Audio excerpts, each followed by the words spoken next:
Hello all, ఇవాళ నేను మీకు pirates of Caribbean the curse of the black pearl అనే 2003లో రిలీజ్ అయిన హాలీవుడ్ మూవీని ఎక్స్ప్లెయిన్ చేస్తున్నాను.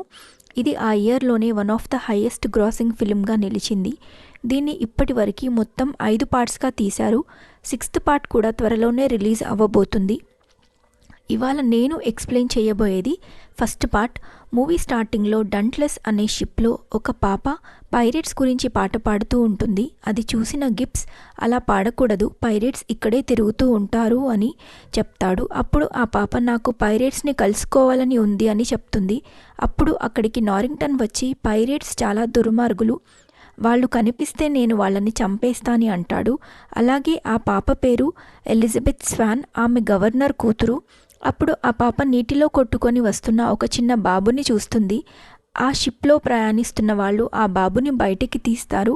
ఆ బాబు మెడలో ఒక మెడల్ ఉంటుంది. అది ఎలిజబెత్ చూస్తుంది. అలాగే ఆ మెడల్ని చూడగానే ఆ పాపకి అతను ఒక పైరేట్ అని అర్థమవుతుంది. అప్పుడు ఆ పాప ఆ పిల్లవాడి మెడలో నుండి ఆ మెడల్ని తీసుకుంటుంది. ఆ బాబు లేచాక తన పేరు విల్ టర్నర్ అని చెప్తాడు. 8 years తర్వాత హీరోయిన్ ఎలిజబెత్ని చూపిస్తారు. ఎలిజబెత్ వాళ్ళ నాన్న కొత్తగా కొనుక్కొని వచ్చిన డ్రెస్ వేసుకొని నారింగ్టన్ ప్రమోషన్ సెరమనీకి బయలుదేరుతారు. అప్పుడే అక్కడ విల్ టర్నర్ వెయిట్ చేస్తూ ఉంటాడు. విల్ టర్నర్ ఒక కత్తి తయారు చేసి అది గవర్నర్కి చూపిస్తాడు. అప్పుడు ఎలిజబెత్ కిందకి దిగుతూ ఉంటుంది. అలాగే విల్ టర్నర్కి ఎలిజబెత్ అంటే ఇష్టం ఉంటుంది. ఎలిజబెత్కి కూడా విల్ టర్నర్ అంటే ఇష్టం ఉంటుంది. ఆ తర్వాత మనకి మూవీలో చాలా ముఖ్యమైన ఇంకా చాలా ఇంట్రెస్టింగ్ క్యారెక్టర్ని చూపిస్తారు. అతనే కెప్టెన్ జాక్ స్పారో. ఇతను లేకపోతే అసలు పైరేట్స్ ఆఫ్ కరేబియన్ అనే మూవీ లేదని చెప్పొచ్చు. ఇతను పోర్ట్ రాయల్కి వస్తాడు. అక్కడ ఉన్న సైనికులు జాక్ని ఆపి ఇక్కడికి ఎందుకు వచ్చావని అడుగుతారు. అప్పుడు జాక్, నేను ఇక్కడ ఒక షిప్ దొంగతనం చేసి దాంట్లో జనాల్ని ఎక్కించుకొని వాళ్ళని దోచుకుంటాను అని అంటాడు. అది విన్న సైనికులు జాక్ అబద్ధం చెప్తున్నాడని అనుకుంటారు. ఇంకొక సీన్లో నారింగ్టన్ ఎలిజబెత్ని ప్రపోజ్ చేస్తూ ఉంటాడు. కానీ ఎలిజబెత్ తను వేసుకున్న డ్రెస్ టైట్గా ఉండడం వల్ల ఊపిరి ఆడక అక్కడ వాటర్లో పడిపోతుంది. అది చూసిన జాక్ ఆమెని బయటకి తీస్తాడు. అప్పుడు జాక్ ఎలిజబెత్ మెడలో పైరేట్స్ దగ్గర ఉండే మెడల్ని చూస్తాడు. ఆ తర్వాత నారింగ్టన్ జాక్ని పైరేట్గా గుర్తించి అతన్ని అరెస్ట్ చేస్తాడు. మొత్తానికి జాక్ అక్కడి నుంచి తప్పించుకుంటాడు. ఆ తర్వాత విల్ టర్నర్కి జాక్ ఎలిజబెత్ని బెదిరించి తప్పించుకున్నాడని తెలుస్తుంది. దాంతో వీళ్ళిద్దరి మధ్య యుద్ధం జరుగుతుంది. అప్పుడు ఒకళ్ళు జాక్ తలపైన కొట్టడంతో జాక్ కింద పడిపోతాడు. ఆ తర్వాత నారింగ్టన్ మనుషులు వచ్చి జాక్ని బంధిస్తారు. ఆ తర్వాత రాత్రి బ్లాక్ పర్ల్ షిప్కి సంబంధించిన పైరేట్స్ వచ్చి ఎలిజబెత్ని కిడ్నాప్ చేస్తారు. నిజానికి వాళ్ళు ఎలిజబెత్ దగ్గర ఉన్న మెడల్ కోసం ఎలిజబెత్ని కిడ్నాప్ చేస్తారు. అలాగే ఎలిజబెత్ తన పేరు ఎలిజబెత్ టర్నర్ అని చెప్తుంది. దాంతో పైరేట్స్ ఎలిజబెత్ని కూడా వాళ్ళతో పాటు తీసుకువెళ్తారు. ఎలిజబెత్ని పైరేట్స్ కిడ్నాప్ చేయటంతో విల్ ఎలా అయినా ఎలిజబెత్ని వెనక్కి తీసుకురావటానికి జాక్ హెల్ప్ తీసుకోవాలని అనుకుంటాడు.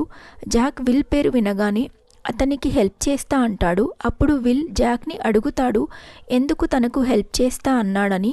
అప్పుడు జాక్, మీ నాన్న పేరు బూట్ స్ట్రాప్ బిల్ టర్నర్, అతను ఒక పైరేట్, నువ్వు ఒక పైరేట్ కొడుకువి అని చెప్తాడు. దానికి విల్, నేను పైరేట్ కొడుకును కాదు అని జాక్తో వాదిస్తాడు. ఆ తర్వాత జాక్ పోర్ట్ రాయల్లో దొంగతనం చేసిన ఇంటర్సెప్టర్ అనే షిప్లో విల్, గిబ్స్ ఇంకా వేరే క్రూని రెడీ చేసుకొని ఎలిజబెత్ని తీసుకురావడానికి బయలుదేరతారు. అలాగే బ్లాక్ పర్ల్ షిప్లో నాయకుడైన కెప్టెన్ బర్బూజా ఎలిజబెత్ దగ్గర ఉన్న మెడల్ అనేది 882 యాజ్టెక్ గోల్డ్లో ఒక పీస్ అని, యాజ్టెక్ పీసెస్ మీద వాటి దేవతలు శాపం పెట్టారని, దానివల్ల బ్లాక్ పర్ల్ షిప్లో ఉన్న పైరేట్స్ అందరూ శాపగ్రస్తులు అయ్యారని, ఆ శాపం వల్ల వీళ్ళకి ఎలాంటి తిండి నిద్ర సుఖం లేదని, వీళ్ళని వెన్నెల రాత్రిలో వీళ్ళంతా దయ్యాలుగా మారతారని చెప్తాడు. ఆ శాపం పోవాలంటే 882 యాజ్టెక్ గోల్డ్ పీసెస్ని ఒక దగ్గర చేర్చాలని, లాస్ట్ పీస్ ఇంతకాలం ఎలిజబెత్ దగ్గర ఉన్న పీస్ అని, అలాగే దాన్ని పైరేట్ రక్తంతో రక్తతర్పణం చేసి దాని బాక్స్లో వేయాలని చెప్తాడు. ఈ శాపం పోవటానికి వాళ్ళు ఎలిజబెత్ రక్తంతో తడిసిన మెడల్ని మిగతా మెడల్స్ ఉన్న చోటికి చేర్చాలని అనుకుంటారు. అలాగే ఇంకొక స్టోరీలో కెప్టెన్ జాక్ స్పారో తన దగ్గర ఒక కంపాస్ ఉంటుంది. అందులో నార్త్ డైరెక్షన్ చూపించదు. అయినా కూడా జాక్ ఎలా షిప్ని ముందుకు తీసుకువెళ్తున్నాడని విల్ టర్నర్ గిబ్స్ని అడుగుతాడు. అప్పుడు గిబ్స్ జాక్ బ్లాక్ పర్ల్ షిప్కి కెప్టెన్గా ఉండేవాడని, బర్బూజా అతన్ని మోసం చేసి ఐలాండ్లో వదిలేస్తాడు.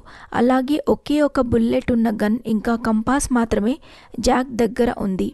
అప్పుడు విల్ ఫాదర్ అయిన బూట్ స్ట్రాప్ ఒక యాజ్టెక్ మెడల్ని తీసుకొని తన కొడుక్కి ఇచ్చి పంపించేస్తాడు. దాంతో బ్లాక్ పర్ల్లో ఉన్న పైరేట్స్ వాళ్ళ శాపం అలాగే ఉంటుంది. అలాగే జాక్ని ఐలాండ్లో వదిలేసినందుకు జాక్కి ఆ శాపం ఉండదు. ఆ తర్వాత బ్లాక్ పర్ల్లో ఉన్న పైరేట్స్ అంతా కలిసి యాజ్టెక్ గోల్డ్ మెడల్ ఉన్న ప్లేస్కి ఎలిజబెత్ని తీసుకొని వెళ్తారు. అక్కడ ఎలిజబెత్ చేయి కట్ చేసి ఆ మెడల్కి రక్తం పూసి మెడల్ని మిగతా 881 యాజ్టెక్ మెడల్స్ ఉన్న బాక్స్లో పడేస్తారు. కానీ వాళ్ళ శాపం పోదు. దాంతో బర్బూజాకి ఎలిజబెత్ పైరేట్ కాదు అని తెలుస్తుంది. అప్పుడే అక్కడికి విల్ ఇంకా జాక్ చేరుకుంటారు. ఆ తర్వాత బర్బూజాకి తెలుస్తుంది విల్ టర్నర్ అసలైన పైరేట్ అని. అతని రక్తం ఇస్తే వాళ్ళ శాపం పోతుందని. ఆ తర్వాత బర్బూజా ఎలిజబెత్ని ఇంకా జాక్ని సముద్రంలో తోసేసి విల్ని తీసుకొని యాజ్టెక్ గోల్డ్ బాక్స్ దగ్గరికి వెళ్తారు. ఆ తర్వాత ఎలిజబెత్ ఇంకా జాక్ ఒక ఐలాండ్కి చేరుకొని అక్కడ నుండి నారింగ్టన్ సహాయంతో బయటపడతారు. ఆ తర్వాత జాక్ తన దగ్గర ఉన్న ఒకే ఒక బుల్లెట్తో బర్బూజాని చంపేస్తాడు. అదే టైంలో విల్ టర్నర్ తన రక్తాన్ని పూసిన మెడల్ని మిగతా మెడల్స్ ఉన్న బాక్స్లో పడేస్తాడు. దాంతో పైరేట్స్కున్న శాపం పోయి అక్కడ జరిగిన యుద్ధంలో అందరూ చనిపోతారు. ఆ తర్వాత నారింగ్టన్ జాక్ స్పారో గతంలో చేసిన దోపిడీల వల్ల అతన్ని ఉరిశిక్ష వేయాలని అనుకుంటాడు. కానీ ఎలిజబెత్ ఇంకా విల్ కలిసి జాక్ని సేవ్ చేస్తారు. మొత్తానికి జాక్ పోర్ట్ రాయల్ నుండి తప్పించుకుంటాడు. అలాగే ఎలిజబెత్ ఇంకా విల్ లవ్ని ఎలిజబెత్ ఫాదర్ ఇంకా నారింగ్టన్ యాక్సెప్ట్ చేస్తారు. ఫైనల్గా జాక్ మళ్ళీ బ్లాక్ పర్ల్ షిప్కి కెప్టెన్ అవుతాడు. ఈ సీన్తో మూవీ అనేది ఎండ్ అవుతుంది. ఈ మూవీ చాలా మంచి సినిమాటిక్ ఎక్స్పీరియన్స్ని ఇస్తుంది. అందరూ తప్పకుండా చూడాల్సిన అద్భుతమైన సముద్ర దొంగల కథ ఇది. Thank you for watching.